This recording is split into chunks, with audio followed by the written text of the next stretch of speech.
Everyone's scattering like rats and flocking like sheep. And while they're at it, might throw some hands too. The city that never sleeps continues to live up to the name. Let's hit it and get it started. I could trip a referee, tell by my attitude that I most definitely from.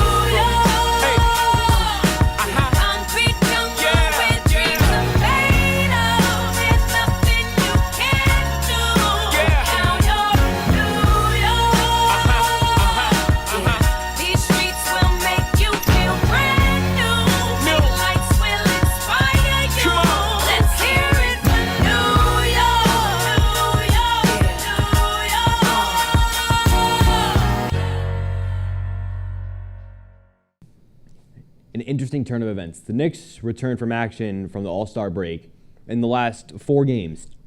A win over the Sixers, 110-96. However, 2 games they dropped. Celtics and to the Pelicans, and then got a lucky one over the Pistons. Knicks are now 2-8 in their last 10 games. And my goodness, I look at this. Yeah, the team you could say might be falling apart, but the injuries are starting to really pile up, and that's not a good look for the team. Not that it's their fault. Injuries happen, and we get that. But you wanted to win a championship this year. You could win a championship this year. You got to stay healthy. That's your biggest and most important key, aside from chemistry, is staying healthy. And now you have to start reeling off some wins. Hey, you're still sitting high. 4th in the conference. Yes, the Eastern Conference, you're in 4th. You're not too far behind Milwaukee or Cleveland. Got to do some catching up with Boston, though, if you want to get the top seed. But I digress. You look at what the Knicks have done this year, it's great. They have a chance to really do some more damage, and I think you just got to hope Randall comes back, man. That's the only thing you could do. When OG Anunoby comes back, Julius Randle, it's 2 key guys. 2 guys. Quentin Grimes is gone. So you have to rely on them, and you have to rely on Jalen Brunson. So I think the Knicks will pick this up as we move forward into the second half of the season. But there's a lot of things that I think we can look forward to. We just got to reel off some wins, and that's the most important thing. I trust Tom Thibodeau, and I think they'll get the job done. Now, some interesting news regarding Bryce Huff, defensive edge from the Jets. Huff's looking for about $20 million a year. That's top DE money, or edge rusher money, if you will. But I don't know if the Jets are willing to pay that. And I understand it's not off the table just yet. The salary cap exploded out of nowhere, as my good buddies over at Top of the Line just talked about. The salary cap skyrocketed. Like, I'm talking to the heavens. That's how high. And now you have an opportunity to bring back Bryce Huff if you really want to. But if you don't want to bring him back, you have a second-year player, Will McDonald IV, coming out. And he looked really strong towards the end of the season. And I look at him, he's explosive. He has all the makings and tools to be a top defensive player in the league. The agility, the hurdling, the strength, it's all there for Will McDonald. So, Bryce Huff, you want to leave? Go ahead. Thank you for what you've done. You've been phenomenal for the Jets, and you've been a real player. But if Will McDonald is who they want to go with, I won't be mad at it. Now, interesting breaking news. Well, I wouldn't say breaking, but it's expected. Per Ian Rappaport, Saquon Barkley will hit free agency. The franchise tag is not expected. Texans and Chargers are reportedly interested. However, there's a catch. The Giants said they are not expected to franchise tag him, but they haven't completely left it off the table. And here's where I stand. I still stand by giving Saquon his money because he might be looking for McCaffrey money, but I think he's worth it right now. If you want to go with Daniel Jones or you just want to get a quarterback, could be anybody, you need Saquon Barkley.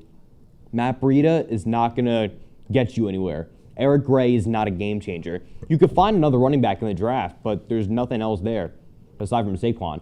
Saquon, in my opinion, is a top 3 running back behind Breece Hall and Christian McCaffrey. But Saquon Barkley is special.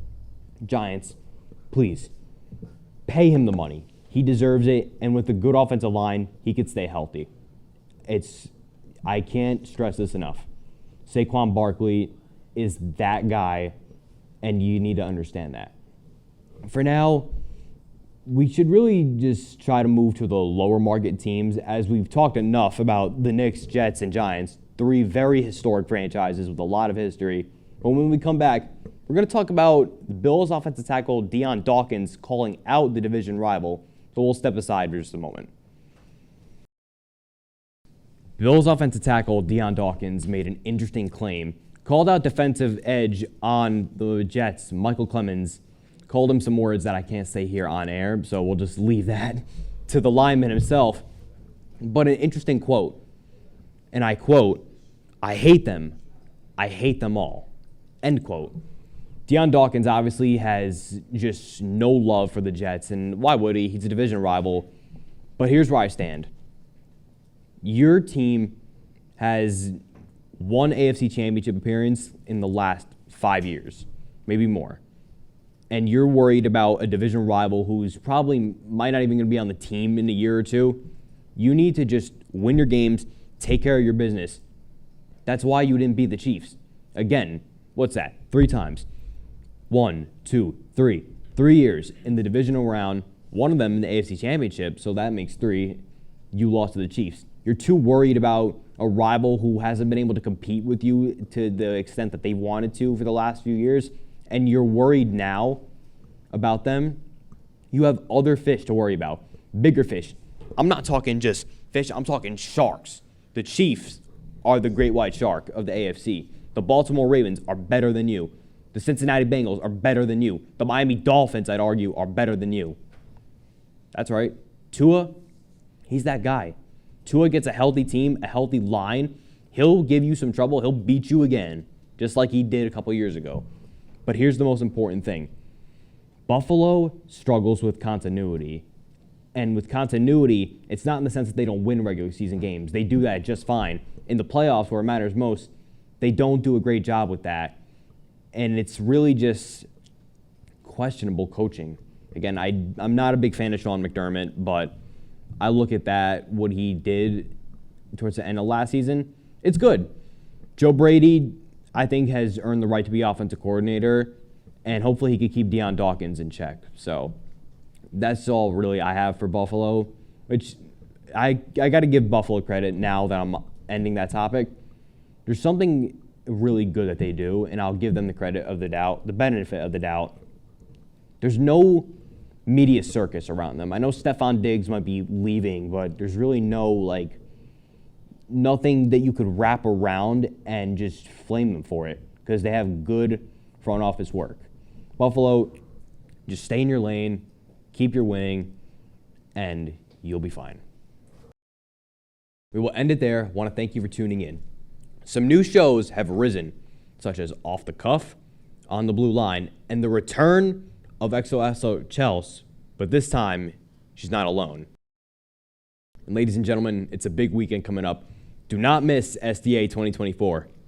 Folks, there's a different vibe this year compared to other years. This time around, more competitive than ever. Thursday, Friday, and Saturday, which is the big one, be action-packed to the core. Be sure to watch some of your favorite captains perform on their grandest stage. Take a look at the Maroon team. Didn't get the job done last year, but this year led by overall Jaden Neesenson.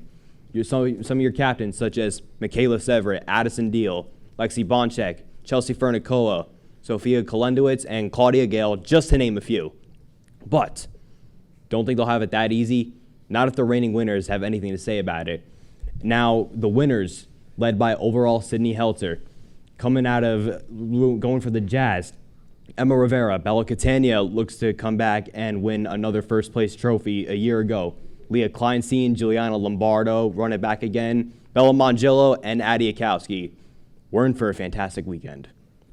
Some big names and games, and NFL free agency looms ever so closer.